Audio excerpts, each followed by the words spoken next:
Hello, everyone. This is Thelma.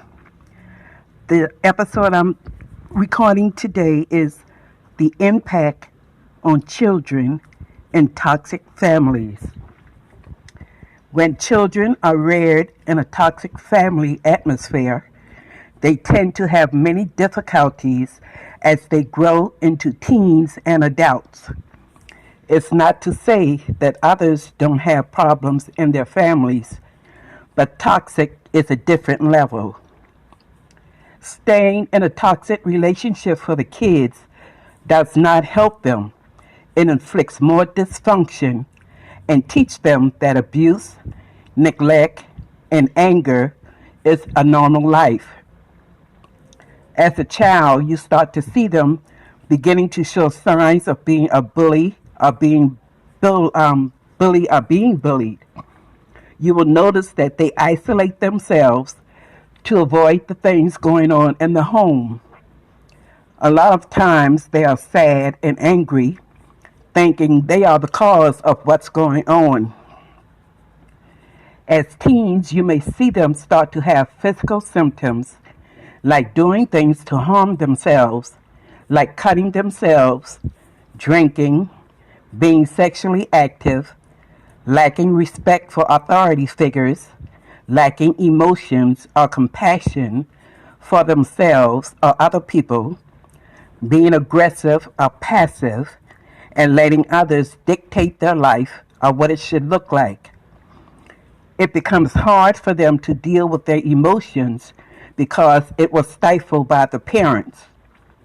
Like the child may want to talk to the parents, and instead of the parent listening, the child is told to be quiet and pushed aside, and therefore they feel like their voice and feelings doesn't matter. You may also see that it's hard for them to make decisions. They avoid making friends because of trust issues. And if they do make friends, they are more liable to be people pleasers. Some signs you can look out for or suspect are poor self-esteem, in which they think negative about themselves and feel like no one loves them and are highly critical of themselves. They may show lack of compassion towards others and disregard others' feelings. They would have difficulty with authority figures. They have a high sensitivity towards personal criticism, in which they respond quickly with anger.